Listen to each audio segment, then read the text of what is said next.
everyone! Welcome to the Development Insights vlog for Honor vs. Madness. Today, we have a special treat for all of you. A behind-the-scenes look at what makes this project tick. I'm your host, and joining me today are Julius, the game director, and Zen, the producer. How are you guys doing today? Hi everyone, very happy to be here and give everyone some insight into what we have been working on. Same here. There's a lot of hard work going on behind the scenes to make the magic happen. And it's always cool to have a chance to talk about it. Awesome. So let's dive just right in. Can you give us a quick overview of what is Honor vs. Madness all about? So in short, Honor vs. Madness is a new kind of collectible card game that combines turn-based strategic card play with real-time live-action combat, all set within an immersive 3D world with customizable 3D heroes that players can control. Plus, we're integrating blockchain technology to allow players true ownership over their cards and game items as NFT assets. That means your cards and items aren't just part of the game, they're assets you truly own and can trade on a dedicated marketplace. We have the game set in a fictional world during 1823, where the Wizarding Society is in conflict with the uprising threats of the Shadow Realm. So in the game, players are tasked to fight for one of the two factions, which feature their own set of heroes and abilities. So players will be able to come up with their very own unique strategies and playstyles by constructing different kinds of decks in order to outsmart their opponents. Interesting. I can see how they are going to spend all day customizing their deck. This is cool that the game allows the player to design their own play style. So Zen, looking at production, can you share with us a little bit of where we are at with Honor vs. Madness right now? Great question. In the last month, we have been transitioning from pre-production into full development. The pre-production is a crucial phase for any game projects where it's all about designing, first of all, the game mechanics, testing out different ideas with early prototype, planning workflow, building the lore, and creating concept art. We're talking about everything from board layout, heroes, cards, animation type, environment, down to even architecture of each building, and many other details that might find their ways into the game. So we wanted to make sure that we get this phase right so that the entire team has a very clear picture. Some of our artists have been working on a big Hollywood production, for example, Dumbo and the new animated Lion King movie. So we really have a high quality standard set for this project. Dumbo and Lion King are such big titles. I think I can expect to see great animation in the game now. And you mentioned during the board layout, refining it for over the past few weeks. Can you share with us a bit more on the process? Absolutely. So for Honor vs. Madness, our personal goal is to set a new standard for trading card games. So one of the things we knew from the start is that we wanted a fully immersive 3D experience. And traditionally most trading card games are flat. Of course, if you look at the real world with cards on the tabletop, but also in digital games where you usually get the same 2D representation or what's called a 2.5D view, which kind of gives you the impression of that. But if you would move the camera, the illusion falls apart. So these games simply can't do that, and they have to stay within these limitations. So we want to push the boundaries a bit of what trading card games can be and build something where the player really feels like they're stepping inside a huge fantasy world. And with that comes a lot of challenges we had to realize. There's probably a reason why no one has really done this before. So it turned out to be really hard. But our number one priority for us is to build a game that is really intuitive and easy to interact with.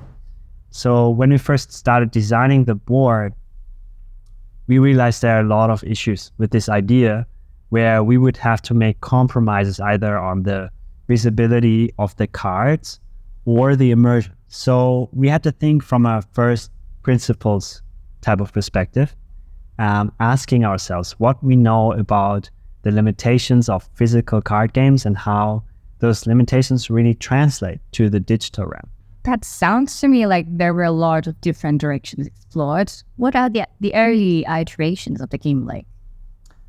Yeah, we tried a lot of ideas. First, we started with a traditional top-down view approach with flat companion cards. After that, we tested one by one many other ideas. For example, a third-person view and having the board on a flat plane sitting between the heroes. Another idea was having the companions stand up like figurines on the ground, which unfortunately also comes with a lot of limitations. And it wouldn't get us to our vision to have a fully immersive game that stays at the same time very intuitive. And we have to get back to the drawing board and had more brainstorming session trying to solve this puzzle. And then we come up with the idea of levitating frames. So basically, it's a magical floating picture frame that are hovering between heroes and can dynamically change their position and direction. And when we tried it, it was immediately clear that this idea was not only going to work, but it brings a whole new level to the format. With this, we also introduced a dynamic camera system. So during the player's turn, you get this high-level strategic view that makes you feel in control. And then when it's the opponent's turn, we move the camera next to the hero in this lower perspective to see the action up close, where you feel more like an observer.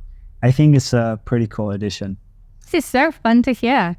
I can really see how the player can feel immersed in the game. It might sound like a lot of extra work going through all these ideas, but it is usually this level of dedication and the attention to detail that sets great games apart, right?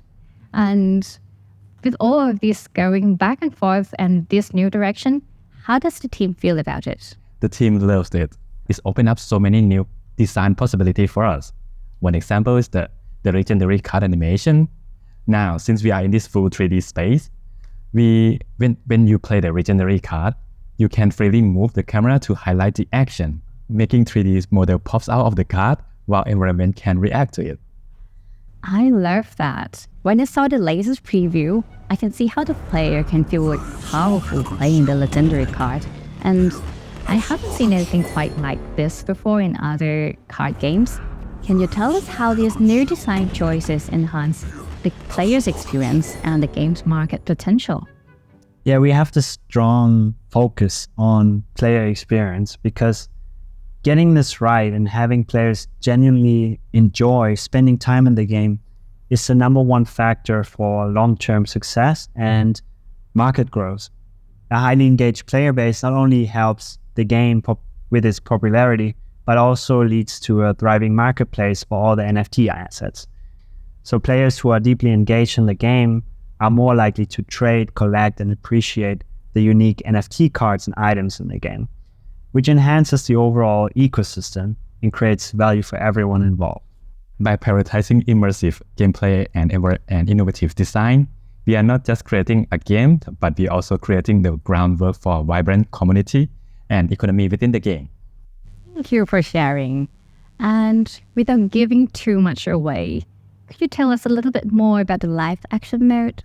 Yeah, this is something we're not quite ready to share yet, but what I can say is that the new board layout we came up with allows us to seamlessly transition into this mode, where players will be able to take direct control over their character.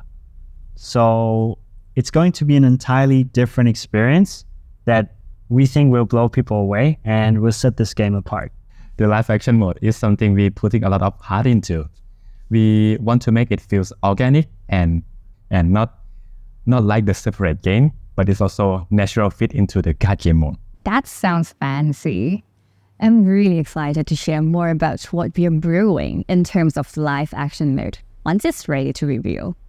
Before we wrap it up, we want to leave you with a taste of what's to come. We are cooking some really exciting things here for Honor vs. Madness. And the team is working around the clock, so we will have more and more things to share in the future. This game will be the first fully immersive trading cards game with NFT ownership that combines turn-based strategic play with a live action mode. That's right. And I also want to add that we're building this game for you guys, the community. So we're always listening to feedback, and we want Honor versus Madness to be a game that brings people together, whether you're playing competitively or just for fun.